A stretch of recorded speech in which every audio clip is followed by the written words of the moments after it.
So at this point, you might be wondering, why do you keep torturing yourself with all this NXIVM stuff, trying to figure out why people join cults, when there are already theories on why people join cults? And that's because these theories do not satisfy me. So I figured today we would go through these theories, and I have a handful of clips from The Vow, which I think not only kind of debunk these theories, but kind of point more towards the real reason that I think that people join cults. So we are going to go through the theories that already exist. You know, we're going to point out their strong points, the cases, and, you know, their weaknesses. Starting with this first one. So this is a very natural one. You know, that people kind of, I think this is the most popular one. People join cults because they're stupid. And it's easy to see why people would come to this conclusion, because they hear about like cults like Heaven's Gate, where a bunch of people drank poison and died because, you know, that would put them on a UFO that would take them to heaven.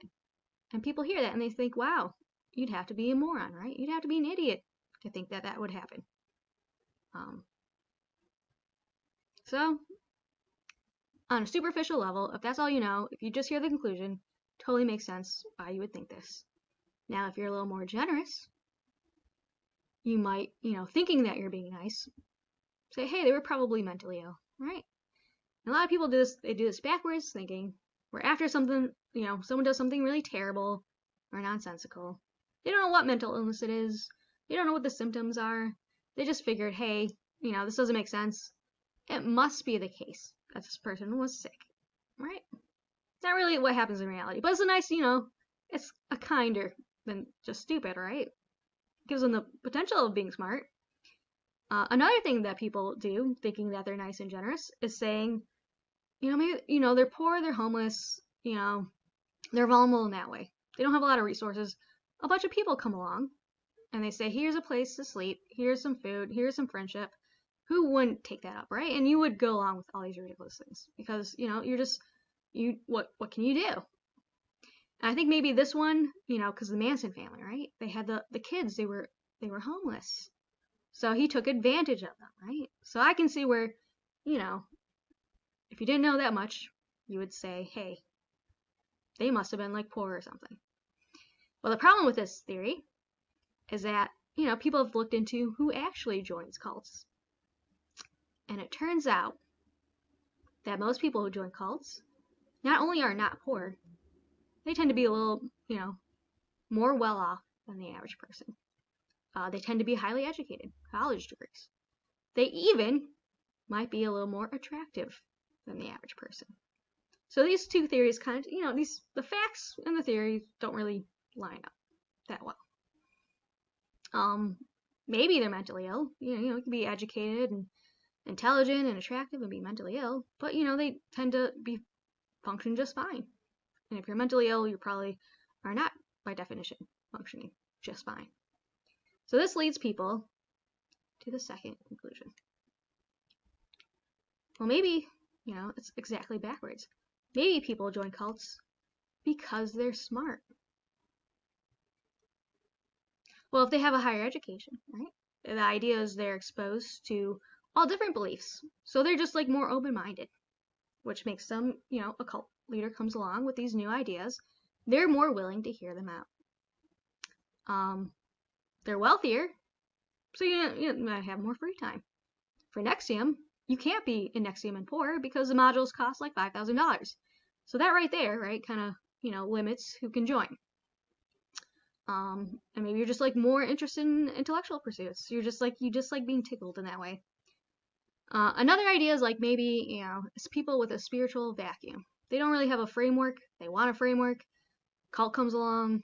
They're just desperate to fill the void, so they just cling on to the beliefs of the cult. Another idea is, you know, maybe they have all these positive characteristics because that's who cult leaders want in their cult.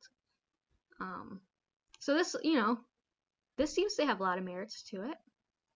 The issues are kind of like, well, if you have a higher education, right, you're taught critical thinking skills. That's pretty standard and like with college education. So wouldn't you be more equipped to scrutinize ideas and say things like, oh, a UFO that takes you to heaven. Where's the proof of that, right? And yeah, you hear a lot of different beliefs, so you know that, there's a lot more options. There's a lot more options out there. So why just commit to one cult when, there's more out there? Why not just go to like a major religion if you have this spiritual void? I think there is a difference between religion and cults. That's more than just popularity. I think there's an underlying framework of thinking, and religions, the major religions, kind of like pave the way for healthy patterns of thinking, whereas cults necessarily have unhealthy patterns of thinking, which I will get into in a little bit. And finally, well, if cult leaders can target people like that, wouldn't that point more towards the first theory, that like you're just weak-minded in some way? And it also makes it sound like cult leaders have like superior skills. And I think like what we know of Keith Raniere so far, just I feel like that just doesn't explain it. So now we're gonna look through clips, and we're just gonna look through these clips and like break them down and see like what else might be going on here. So for exhibit 1 here, this is Keith Raniere. Okay, this is the guy. And I don't really know the full context of this clip, but what I think, based on like the laugh track in the background, is, okay, so NXIVM has like this MLM element to it. So you see how he's wearing this like white sash? So you have like different sashes, you go up in rank, and you do that by recruiting other people into the cult. So it's like a pyramid scheme. So what I think this is, I think he is talking to people who are already well in the cult, who have agreed to be part of the MLM component, and he's teaching them like the lesson that he wants them to go out and teach other people to get them into the cult. So let's see what he has to say. This is the world. We have starving people, right? I'll just put Strav. And then we have the whales. We have abused animals in movies. We have crime, murder, all that sort of thing. All of these are effects. The problem's right here. That's the problem. I'll blow it up. Right? There's no problem with the planet. It's the stuff we do. You will be as ethical as possible. You will be that which you want to see in the world. Okay, so this kind of reveals a pattern of thinking. If there's a problem, then people bad. Problems exist because people are bad. So let's keep that in mind. Here we have exhibit 2. So this lady, her name's Sarah, she's a cult member. This is after like she's out of the cult. She's kind of reminiscing on what happened in the cult. And she's actually one of the people who helped bring Keith Raniere down, that the vow is like kind of based around. Let's hear what she has to say. I remember one of the things that happened when I was first in ESP, I was driving like in a situation like this and like got a little road rage with someone, and there was a coach in the back, and he was like, "Sarah, you're an ambassador for humanity now. You're not allowed to express that kind of emotion." So now we're adding another layer to things. So it's not just that if problem, people bad. Now we have ambassadors to mankind. So we have like people who need to show the other people, right? How do you be a human, right? Now for this next clip, this is a testimonial. I'm not sure where it was because we went through the website and we did not see any testimonials. So I don't know if we just like picked the wrong times to look at, or I have no idea where this clip came from. But it's designed to like, entice people into joining the cult. Now this is Allison Mack, and I don't know if like this was scripted for her or if this is like her own ideas. But I think either way, right? It will show kind of a more underlying thought process to NXIVM. If we actually understood compassion, the world would be a much better place. Like, not even the world, like 0.00%, 3% of the world. If they could just have this little dose of love, everything would change. Everything. Everything. Okay, so interesting choice in wardrobe, first of all. Kind of like, you know, more Eastern looking. And on the surface, it's like, oh, yeah, the world needs more love. You know, most people would offhandedly be like, yeah, okay, yeah, more love, that's fine, nothing wrong with that. But if you really stop to think about what she's actually saying, right? What she's saying is that when she walks down a crowded street, or she goes grocery shopping, she looks at all the people around her, and she thinks to herself, wow, none of these people know what love is. None of these people know what compassion is. So I feel like that kind of reveals like something, you know, a little more that's going on underneath the surface.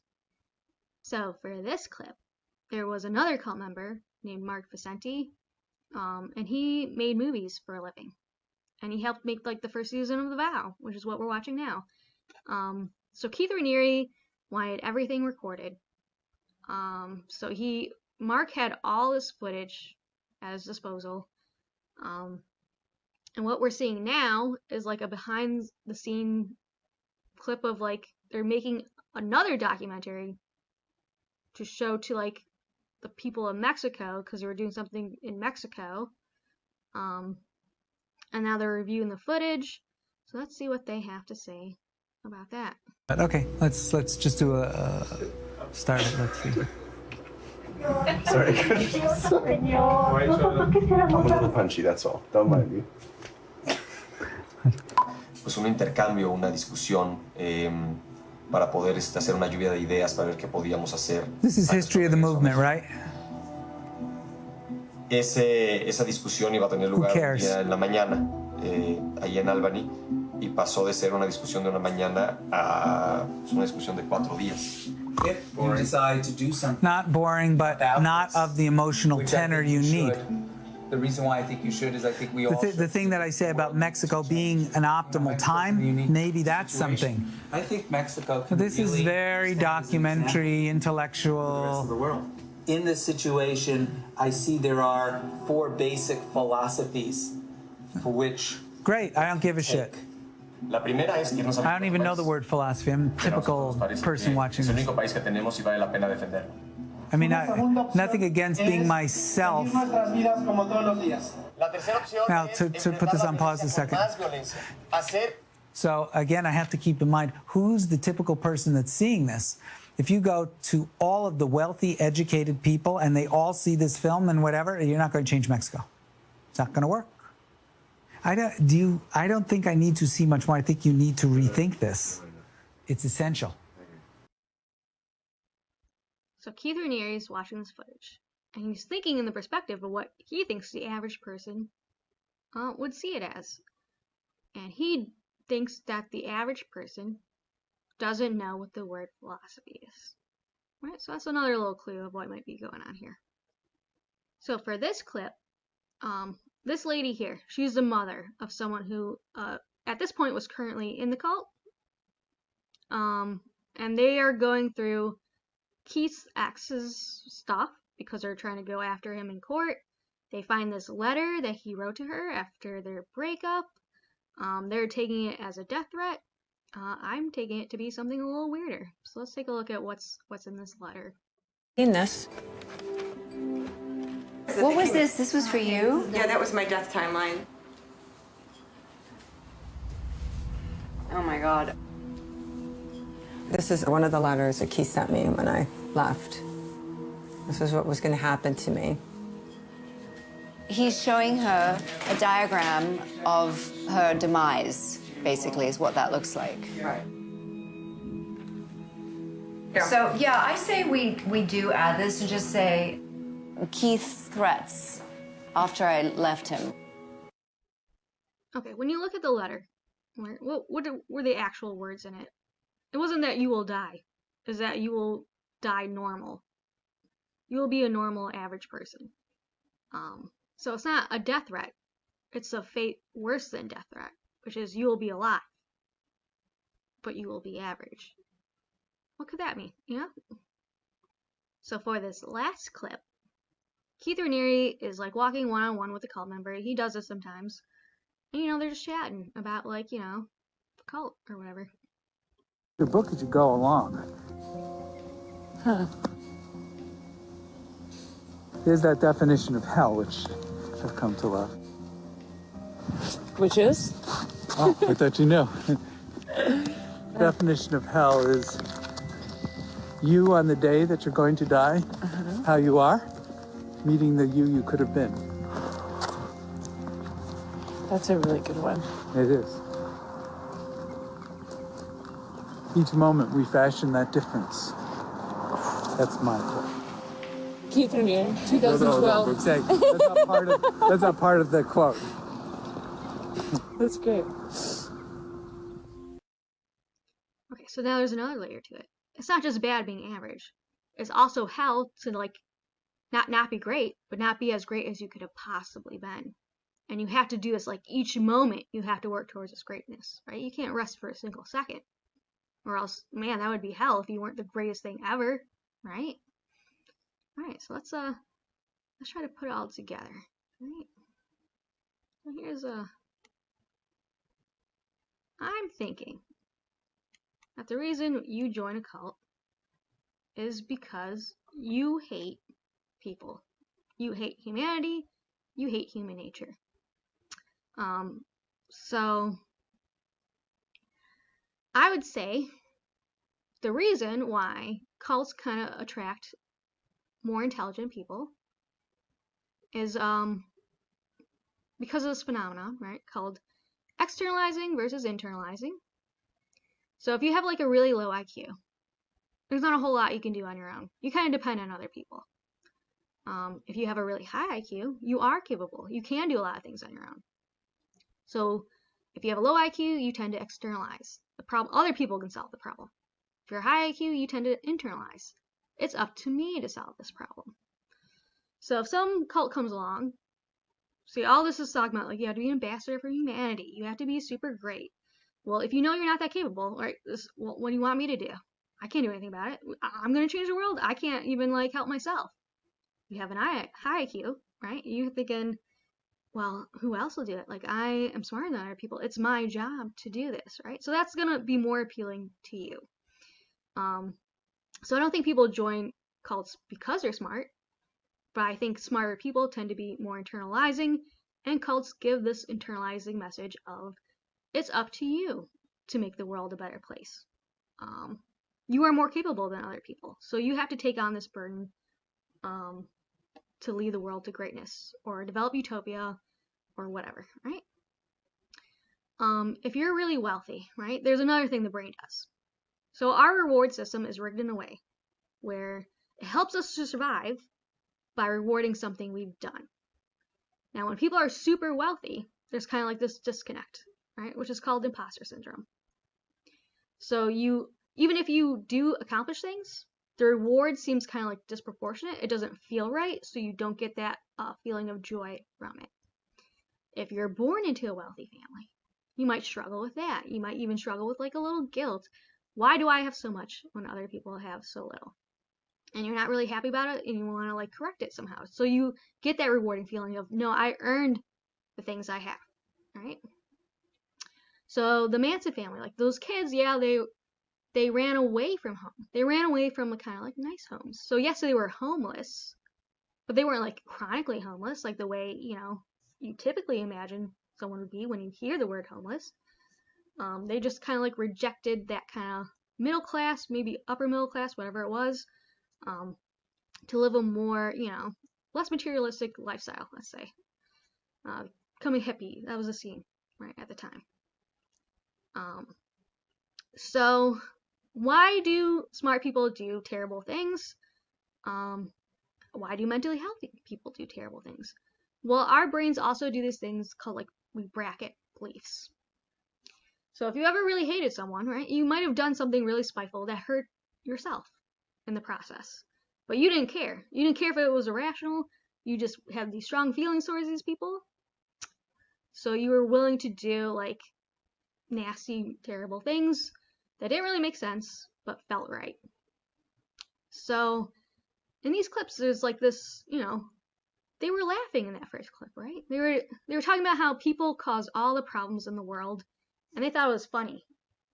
So imagine sitting in that room, having that lesson taught to you, and you don't hate people. Like, you're gonna have a hard time really going along with everything else, right? So I think that's like a little blanket belief you have to have, or else you're not sold on the rest of it. And lastly, I'm gonna call this normie dysphoria. So the hatred towards people is so strong that the thought of being average is just disgusting, disturbing. Whatever is mainstream is going to seem wrong to you. So yeah, you have a vacuum of spiritual beliefs. Why don't you just go to a major religion? Because so many people belong to that religion. So therefore it must be wrong, because if the normies like it, it must be stupid. It must be bad, right? Because the world is bad. And it wouldn't be that way if the average person was good or felt love or compassion, right? Of course, I would be proven wrong if you could find one cult that doesn't just like Alice and Max say on the surface that they like people, but actually have these core beliefs that, people are essentially good. So how do you know a belief system is essentially irrational and hateful? It's that if-then thinking. So if this group of people didn't exist, everything would be great. Or like an object. If money didn't exist, all our problems would be gone. Right? It's not really how anything works. It's a simplified kind of view of the world. So if we eliminate these objects of hatred, we will get utopia. So, I think, based on everything, of course I cherry-picked the clips, but I'm having a hard time seeing how anyone who doesn't hate people would want to join a cult. And I think if we want to prevent people from joining cults, or we want to work towards getting people away from cults, I feel like targeting this irrational hatred is the only thing that will like really work. Because even if you like convince someone like, oh, Keith Raniere is a son of a bitch, get away from this cult, they're probably just going to join another cult, right? Because you haven't resolved this irrational hatred that's at the core of them. So that's what I think so far. But we will continue to dig in more. Maybe more will become clear. Maybe this is just too simple of an idea. Time will tell.